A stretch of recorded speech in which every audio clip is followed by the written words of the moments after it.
कहानी माँ तुम ऐसी होती है। विमल बहुत परेशान था।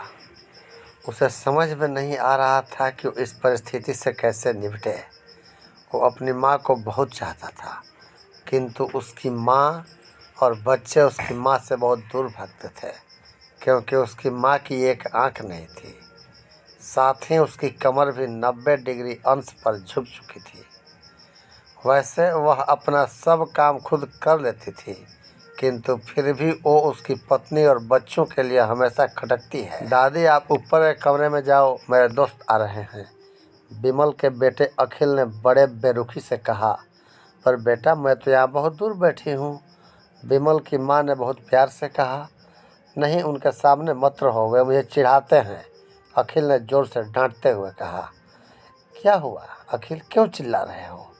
विमल की पत्नी कामनी ने किचन से ही आवाज़ लगाई। देखो ना माँ, ये दादी यहीं ड्राइंग रूम में बैठी हैं और मेरे दोस्त आ रहे हैं, अखिल ने शिकायत भरे लहजे में कहा। माँ जी, आप ऊपर चली जाओ। क्यों, हम लोगों को लजवाती हो? कामनी ने बेटे का पक्ष लेते हुए कहा।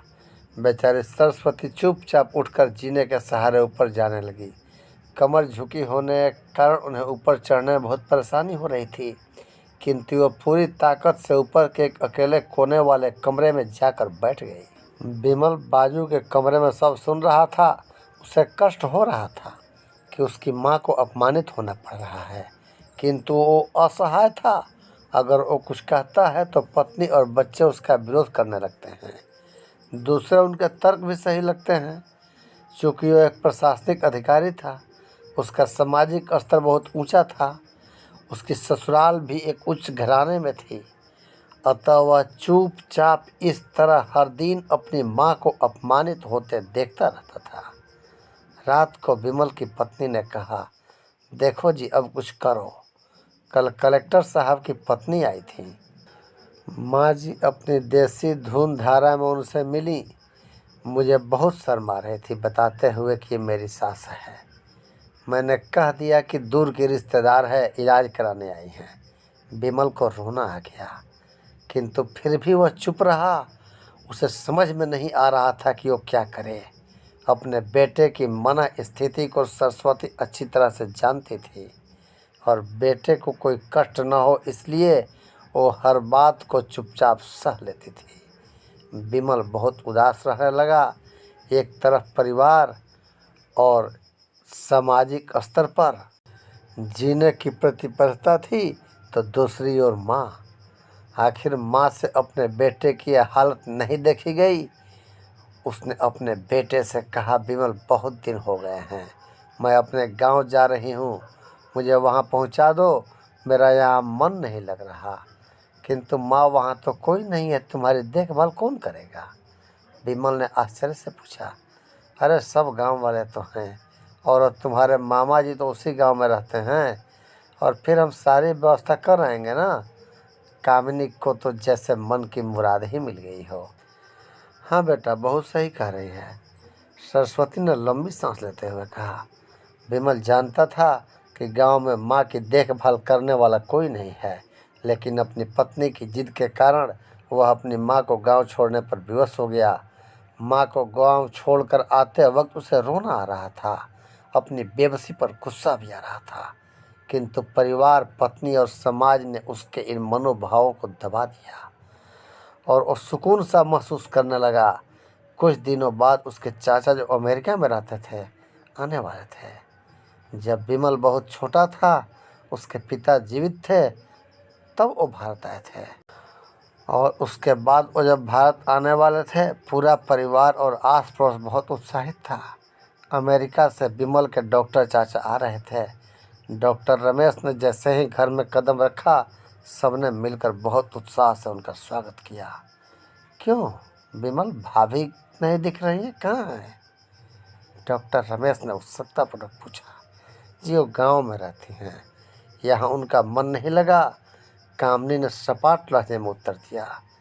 डॉक्टर रमेश ने विमल की ओर देखा तो विमल ने अपनी आंखें झुका ली।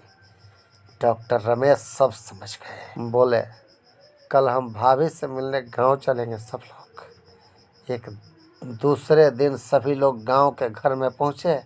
देखा कि सरस्वती को बहुत तेज बुखार है और वो पलंग पर असहाय पड़ी है। डॉक्टर रमेश दौड़कर सरस्वती के पास गए और उनके पैर छूकर रोने लगे। सरस्वती की यह हालत उनकी कल्पना से परे थी। वाह बेटा विमल, तूने तो नाम ही उजागर कर दिया। अपनी माँ की ये हालत देखकर तुझे तो शर्म नहीं आ रही होगी। डॉक्टर रमेश ने विमल को लगभग डांटते हुए शब्द कहे। नहीं देवर जी, विमल का कोई दोष नहीं है। मैं खुद गांव आई थी।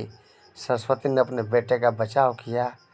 मुझे सब पता चल गया भाभी। आप चुप रहो। क्यों बहू, तुम्हें अपनी सास की क्रूरता पसंद नहीं है? समाज में तुम्हें नीचा देखना पड़ता है ना? डॉक्टर रमेश ने कामिनी की ओर व्यंग से देखा। कामिनी निरुत्तर होकर विमल को देखने लगी। आज तुम जिस सामाजिक स्तर पर हो वो इन्हीं के संघर्षों की देन है। और बेटा विमल, तुम्हें शायद मालूम न हो कि बचपन में जब तुम 1 साल के थे तब छत से नीचे गिरने के कारण तुम्हारी एक आँख फूट गई थी और तुम्हारी रीढ़ की हड्डी में समस्या थी। तब तुम्हारे इस कुरूप माँ ने अपनी एक आँख और अपना बोन मैरो देकर तुम्हें इतना सुंदर स्वरूप दिया था। कामिनी बेटा, इतने सालों तक संघर्ष करके बेटे को प्रशासनिक अधिकारी बनाने वाली इस संघर्षशील औरत की तुम लोगों ने यह दशा कर दी। तुम्हें ईश्वर कभी माफ़ नहीं करेगा। डॉक्टर रमेश की आंखों से अश्रुजल धारा बह रही थी। अब भाभी, आप मेरे साथ अमेरिका जाएंगी। यहाँ इन स्वार्थी लोगों के बीच नहीं रहेंगी। डॉक्टर रमेश ने सरस्वती से कहा, विमल को काटो तो खून नहीं था। डॉक्टर रमेश जो उसके चाचा थे, उन्होंने जो राज बताया उसके बाद तो विमल को यही लग रहा था कि उससे ज़्यादा पापी इंसान इस दुनिया में कोई और है ही नहीं। वह दौड़ता गया और माँ सरस्वती के कदमों में लिपट गया। माँ, मेरा अपराध अक्षम्य है। मैं जानबूझकर चुप्पी साधे रहा, आपका अपमान करवाता रहा। अब सिर्फ आप ही उस घर में मेरे साथ रहेंगी और कोई नहीं। विमल ने अग्नेय दृष्टि से अपनी पत्नी और बच्चों को देखा। कामिनी को भी बहुत पछतावा हो रहा था, किंतु उसकी हिम्मत नहीं हो रही थी कि वो सरस्वती से आंख मिलाए। सरस्वती ने कामिनी की मन स्थिति को समझकर उसको फुचकारते हुए अपने पास बुलाया और विमल को डांटते हुए कहा, खबरदार, जो मेरी बहू को मुझसे अलग करने की कोशिश की तो तुझे घर से बाहर निकाल दूंगी। कामिनी और बच्चों ने सरस्वती के पैर पकड़ते अपने व्यवहार के लिए माफ़ी मांगी और माँ के हृदय ने सबको माफ़ कर दिया। यदि आपको यह माँ को समर्पित कहानी अच्छी लगे तो कृपया एक लाइक ज़रूर कर दें। धन्यवाद। और ऐसे ही रोचक कहानियों के लिए इस चैनल पर बने रहें।